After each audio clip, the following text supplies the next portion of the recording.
देवी देवताओं में माँ दुर्गा का विशेष स्थान है। मान्यता है कि दुर्गा माता की आराधना करने से मनुष्य सभी पापों से मुक्त हो जाता है।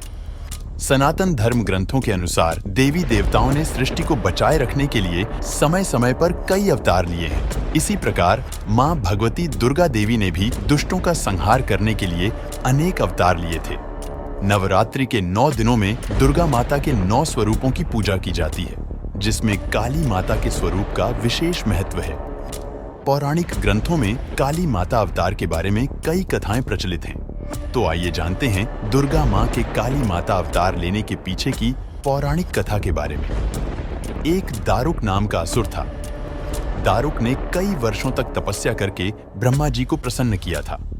ब्रह्मा जी ने प्रसन्न होकर दारुक को मनचाहा वरदान दिया।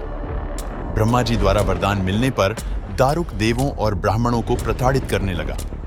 उसके बाद दारुक ने सभी धार्मिक अनुष्ठान, हवन इत्यादि कार्य बंद करवा दिए और स्वर्ग पर भी अपना अधिकार जमा लिया। तब सभी देवता एकत्रित होकर ब्रह्मा और विष्णु जी के पास गए और दारुक के द्वारा किए गए कृत्यों के बारे में बताया।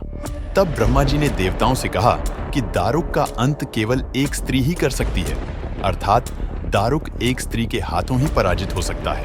तब सभी देवता ब्रह्मा जी और विष्णु के साथ स्त्री रूप में प्रकट हुए और दारुक से युद्ध करने के लिए गए। लेकिन दारुक ब्रह्मा जी के द्वारा दिए गए वरदान के कारण अत्यंत बलशाली हो गया था, इसलिए उसने सभी देवताओं को परास्त कर दिया। उसके बाद सभी देवता ब्रह्मा जी और विष्णु के साथ शिव जी के पास गए और असुर दारुक के बारे में शिव जी को बताया। महादेव ने पार्वती की तरफ इशारा किया। पार्वती ने अपने एक अंश को शिव जी के शरीर में अदृश्य तरीके से प्रवेश कराया। माता पार्वती का वह अंश भगवान शिव के गले में मौजूद विष से अपना आकार धारण करने लगा। भगवान शिव के गले में विष होने के कारण उस अंश ने काले रंग के वर्ण में परिवर्तित होना शुरू कर दिया। उसके बाद भगवान शिव ने उस अंश को अपने शरीर में महसूस करके अपना तीसरा नेत्र खोला। उनके नेत्र खोलने से एक काले वर्ण की स्त्री काली माता के रूप में प्रकट हुई। काली माता के माथे पर भी तीसरा नेत्र था। उनका रूप बहुत ही ज्यादा विकराल था। काली माता के कंठ में कराल विष का चिन्ह था। काली माता ने अनेक प्रकार के आभूषण धारण कर रखे थे। उनके हाथ में एक त्रिशूल भी था। काली माता के इस अवतार को देखकर सभी देवता डर कर भागने लगे।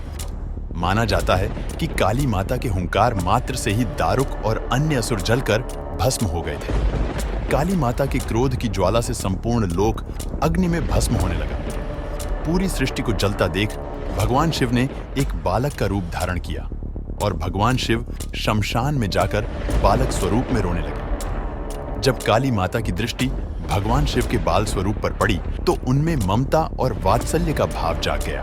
काली माता ने उस बालक को अपने कलेजे से लगाया और उसे स्तनपान कराने लगी। तब शिव रूपी उस बालक ने दूध के साथ साथ काली माता के पूरे क्रोध को भी पी लिया था।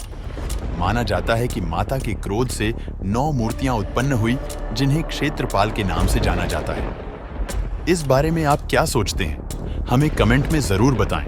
आपको वीडियो पसंद आए तो लाइक और शेयर कीजिए और ऐसी ही अनसुनी, अनदेखी और अनकही कहानियों के लिए सब्सक्राइब कीजिए। रहस्य द सीक्रेट ऑफ इंडिया।